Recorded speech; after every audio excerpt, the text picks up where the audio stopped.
সংবাদ সবাইকে স্বাগত জানাচ্ছি। আমি ফিরোজ তোহা। শুরুতেই সংবাদ শিরোনাম।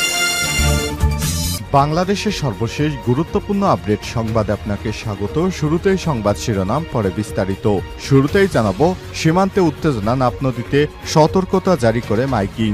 মিয়ানমারের সীমান্তে চরম উত্তেজনাকর পরিস্থিতিতে কক্সবাজারের টেকনাফের নাপ নদ সাগরে সতর্কতা জারি করা হয়েছে। এছাড়াও যেসব জেলে মাছ ধরতে যাবেন তাদের সতর্কভাবে চলাচলের জন্য বলা হয়েছে। আজ উপজেলা প্রশাসনের পক্ষ থেকে এই বিষয়ে সতর্ক করে মাইকিং করা হয়েছে। এরপর জানাবো, নেচার সাময়িকী সেরা 10 ব্যক্তিত্বের তালিকায় ডক্টর মোহাম্মদ ইউনূস। প্রখ্যাত বিজ্ঞান সাময়িকী নেচার তার 2024-এর সেরা 10 ব্যক্তিত্বের তালিকা প্রকাশ করেছেন। এই তালিকায় স্থান পেয়েছে বাংলাদেশের অন্তর্বর্তীকালীন সরকারের প্রধান উপদেষ্টা ডক্টর মোহাম্মদ ইউনূস। ডক্টর ইউনূসকে নেশন বিল্ডার হিসেবে আখ্যায়িত করা হয়েছে সাময়িকীটিতে। এদিকে নিজের কথা নয়, দেশ এবং মানুষের কথা ভাবতে হবে তারেক রহমান। নেতাকর্মীদের উদ্দেশ্যে বিএনপির ভারপ্রাপ্ত চেয়ারম্যান তারেক রহমান বলেছেন যে দলের 60 লাখ নেতাকর্মী গায়েবী মামলা এবং অত্যাচারের শিকার হয়েছেন। সেই দলের উপর এদেশের মানুষ প্রত্যাশা রাখে, তাই আমাদের প্রস্তুত করতে হবে মানুষের জন্য। নিজের কথা নয়, বরং দেশ এবং জাতির কথা ভাবতে হবে।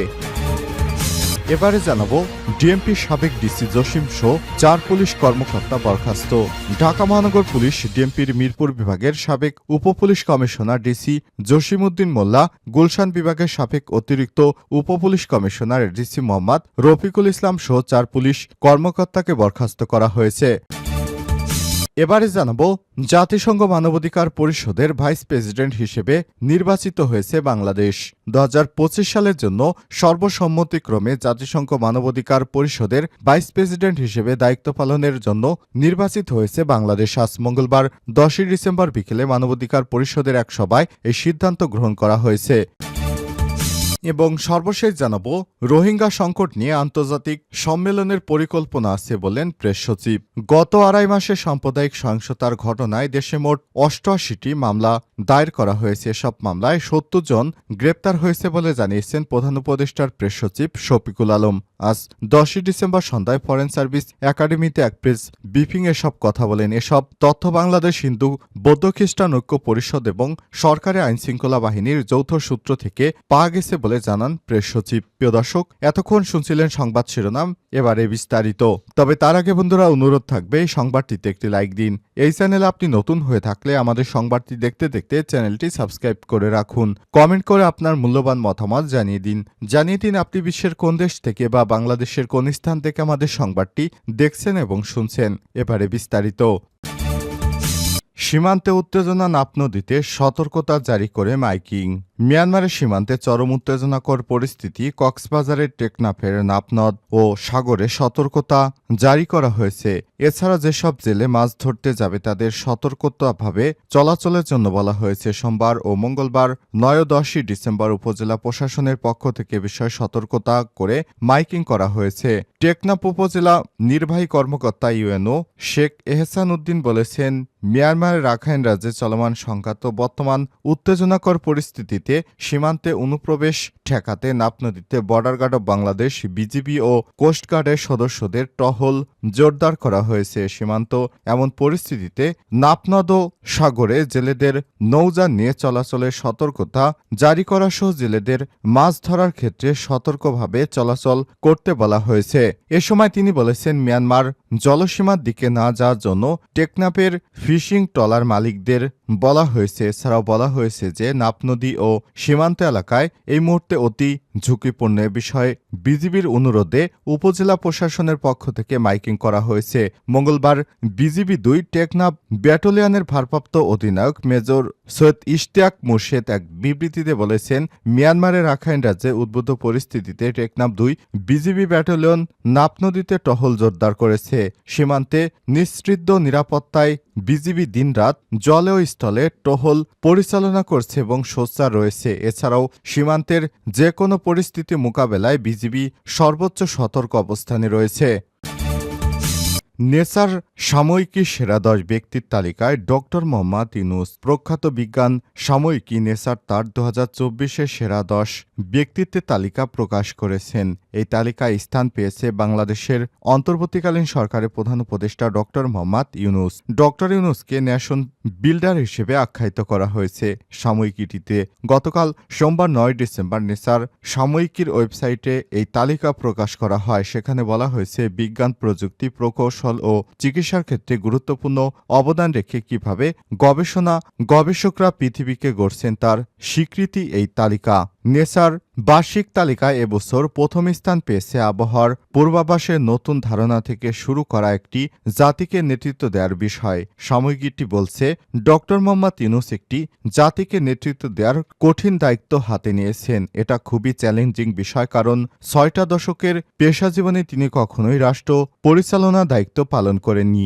নেসারের প্রতিবেদনে বলা হয়েছে, আগস্টে বাংলাদেশের স্বৈরাচারী সরকারের পতনের পর ছাত্ররা নোবেল শান্তি পুরস্কার বিজয়ী ডক্টর ইউনূস সাহেবকে বিজয়ী অর্থনীতিবিদ তার জাতির নেতৃত্ব নেয়ার জন্য আমন্ত্রণ জানানো হয়। তিনি দেশবাসীর ডাকে সাড়া দেন এবং কঠিন দায়িত্ব কাঁধে নেন। ডক্টর মোহাম্মদ ইউনূসের সঙ্গে 30 বছরের বেশি সময় ধরে কাজ করা অ্যালেক্স কাউন্ট বলেছেন, তিনি 80-র কোঠায়, কিন্তু তিনি শারীরিক ও মানসিক শক্তিশালী। তিনি অনুভূতিশীল একজন মানুষ এবং তার যোগাযোগ দক্ষতা অসাধারণ। সমসাময়িকীটি বলছে, ডক্টর ইউনূসকে যারা চেনেন তারা বলছেন, দারিদ্র্যের সঙ্গে লড়াই করা ধারণাগুলো পরীক্ষা করে তিনি নিজের জন্য একটি নাম তৈরি করেছেন।